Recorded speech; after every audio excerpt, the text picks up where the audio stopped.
Selamat malam rekan-rekan media. Pada hari ini, sebagaimana kita ketahui, tim penyidik Kejaksaan Agung bidang tindak pidana khusus telah melakukan pemeriksaan terhadap Bapak Airlangga Hartarto selaku Menteri Koordinator Bidang Perekonomian. Pemeriksaan berjalan selama 12 jam dari jam 9 sampai jam 9 pagi sampai dengan jam 9 malam. Sebagaimana kita ketahui tadi, seperti yang disampaikan oleh beliau, pemeriksaan ada 46 pertanyaan yang keseluruhannya telah dijawab dengan baik oleh beliau. Pemeriksaan berjalan sebagaimana mestinya dan pemeriksaan kali ini merupakan pengembangan dari penanganan perkara tindak pidana korupsi, pemberian fasilitas ekspor CPO dan produk turunan tahun 2021 atas nama tersangka Indra Sari Wisnuwardana dan kawan-kawan yang perkaranya telah memiliki kekuatan hukum tetap, di mana berdasarkan fakta yang berkembang di dalam proses persidangan, telah kami temukan fakta-fakta hukum baru yang menurut kami perlu untuk didalami. Dan hasil dari pendalaman tersebut, beberapa saat yang lalu, sebagaimana kita ketahui, tim penyidik telah menetapkan 3 tersangka korporasi, yaitu Wilmar Group, Musim Mas Group, dan Permata Hijau Group. Ya. Dalam rangka untuk membuat terang peristiwa pidana terhadap 3 tersangka tersebut, maka kami memandang perlu untuk memeriksa Bapak Airlangga dalam kapasitas beliau selaku Menteri Menko Perekonomian, khususnya terkait tugas dan tanggung jawab beliau dalam rangka mengatasi kelangkaan minyak goreng.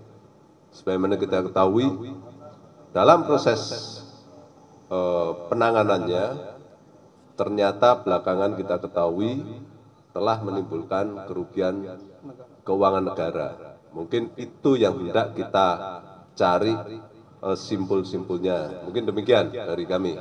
Terima kasih. Rekan-rekan media, saya buka beberapa pertanyaan saja. Ada pertanyaan?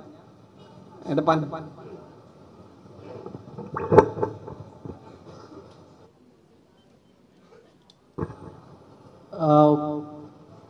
Selamat malam Pak, saya Hedi dari Kumparan. Ini mempertanyakan tadi kalau bisa didetailkan yang 40-an pertanyaan itu apa saya menyangkut, apakah kan tadi juga sempat dijelaskan bahwa itu soal kebijakan yang bersangkutan ketahui gitu. Kalau bisa didetailkan mungkin yang bisa di-share ke media itu 40 pertanyaan itu apa saja, menyangkut apa saja dikonfirmasinya Pak. Itu yang pertama. Terus yang kedua, mungkin beberapa bertanya gitu kenapa yang bersangkutan ini lama diperiksa begitu Pak. Beda mungkin sama 2 menteri sebelumnya yang pernah diperiksa juga di sini. Mereka agak cepat keluarnya. Ini buat Pak Kapuspen mungkin yang soal sutra itu, apakah benar sudah ada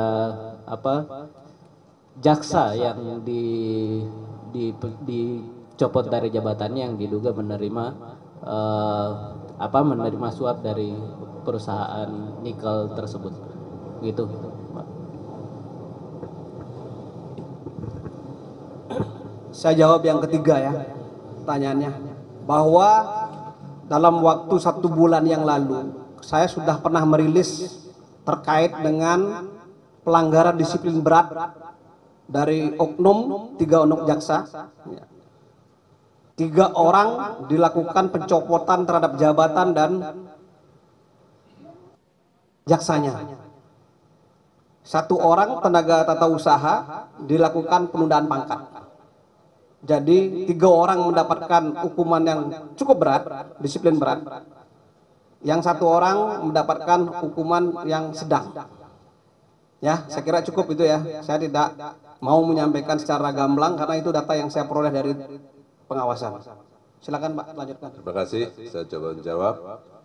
Tentunya 46 pertanyaan tersebut itu sangat teknis sekali, teknis penyidikan, sehingga kami tidak bisa menyampaikan di sini.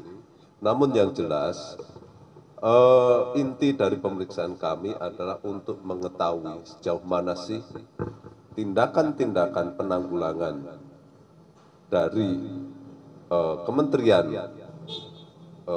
Koordinator Perekonomian dalam rangka upaya untuk mengatasi kelangkaan minyak goreng, ya kan? Nah, kenapa baru saat ini kami panggil? Tadi sudah saya sampaikan bahwa ini merupakan hasil pengembangan berdasarkan fakta yang kami temukan di persidangan. Setelah kami kaji, ternyata fakta-fakta itu harus kami dalami dan harus kami sikapi, sehingga tadi ada 3 perusahaan yang kami tetapkan sebagai tersangka. Itu ya. Mungkin demikian.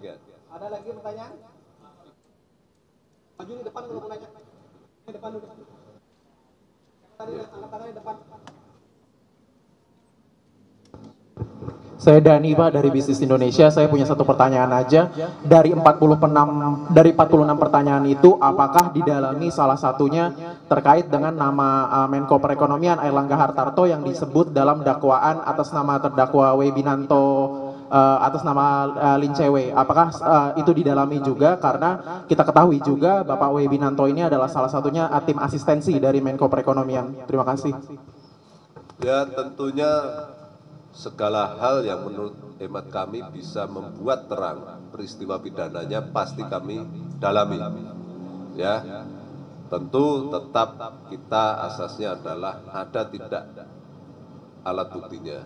Ya, sepanjang itu ada alat buktinya dan memang harus kami dalami, pasti akan kami dalami. Silakan yang sebelah sini tadi.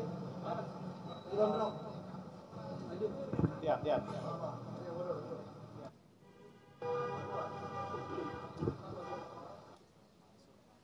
Dua pertanyaan ya. Singkat aja Pak, ya, dari pemeriksaan hari ini, apakah sudah cukup Pak untuk memeriksa Pak Airlangga? Kemudian dari pertanyaannya tadi, apakah ada yang berkaitan dengan kebijakannya terkait ekspor CPO itu tersebut? Ya, untuk pertanyaan kedua itu sudah teknis sekali, kami tidak bisa menjawab. Untuk apakah ini sudah cukup atau belum, tentu saja setelah pemeriksaan ini kami melakukan evaluasi dan pendalaman dikaitkan dengan keterangan yang lain, nanti akan kita sikapi. Begitu. Silakan yang depan.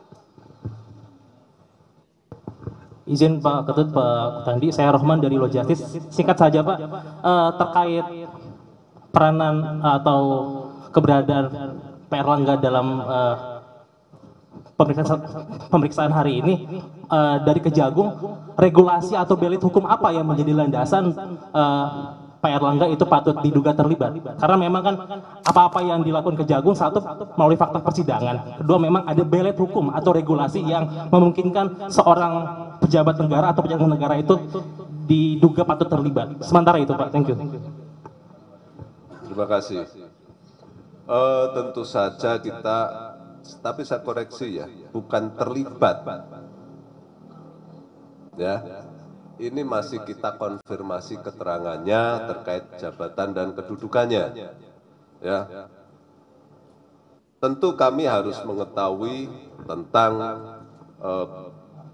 tindakan-tindakan yang diambil, keputusan-keputusan, baik itu di dalam rapat dan sebagainya, upaya-upaya untuk mencegah, untuk mengatasi kelangkaan minyak goreng.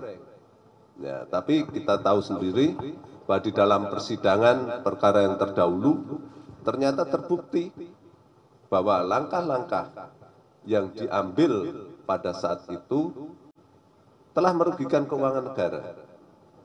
Ya. Nah, kami mau mendalami ini, apakah ketiga perusahaan tersebut turut menimbulkan kerugian negara atau yang menikmati kerugian uang dari uang negara, dan kenapa itu bisa terjadi, itu yang tidak kami dalami, ya. Mungkin demikian. Satu pertanyaan lagi. Di belakang. Ada dia lagi terus. Malam Pak, saya Rahel dari Kompas.com. Ada 2 pertanyaan. Yang pertama untuk Pak Dirdik terkait pemeriksaan hari ini, berarti bisa ditegaskan bahwa hasil pemeriksaan terhadap Pak Erlangga hari ini tidak ada kaitannya terkait kasus pidananya ya? Maksudnya berarti Pak Erlangga ini nggak terlibat di kasus pidana itu sendiri kan ya Pak? Itu untuk Pak Dirdik. Dan kedepannya Pak Kejagung akan memanggil Pak Erlangga lagi sebagai saksi. Untuk Pak Kapus Penkum, mau menegaskan Pak terkait pertanyaan sebelumnya dan mengkonfirmasi sekalian, apa betul bahwa jaksa di Jamintel yang bernama Ramiel J saja itu udah dicopot dari Kejaksaan Agung sebagai jaksa? Dan jika iya, alasannya mungkin kenapa Pak, bisa dijelaskan lagi? Makasih. Oke, terima kasih. Saya rasa masih sangat terlalu prematur untuk menyatakan keterlibatan dan sebagainya ya, bahwa ini masih penyidikan awal, ya. Apakah ini tidak ada keterkaitannya dengan tindak pidana? Justru ini mendalami tindak pidana yang telah terbukti sebelumnya, ya. Kita dalam rangka untuk mengembangkan, ya. Jadi fakta-fakta hukum yang muncul di persidangan kami pastikan selalu kami ikuti perkembangannya dan kami cermati. Apabila ternyata dari fakta tersebut muncul fakta hukum yang memang harus kami dalami, maka seperti Bapak Ibu kalian lihat hari ini, kita pasti dalami, ya. Jadi proses masih berjalan dan itu masih kami lihat perkembangannya. Jadi mari kita tunggulah, ya. Jangan buru-buru. Oke ya. Jadi pertanyaan tadi sambungan ya. Saya tegaskan bahwa yang bersangkutan yang dicopot jabatan dan jaksanya ada 3 pada saat beliau atau yang bersangkutan menjabat sebagai Kepala Kejaksaan Tinggi di Sultra. Yang kedua adalah yang dicopot adalah pada saat yang bersangkutan sebagai Aswisus di Kejari Sultra.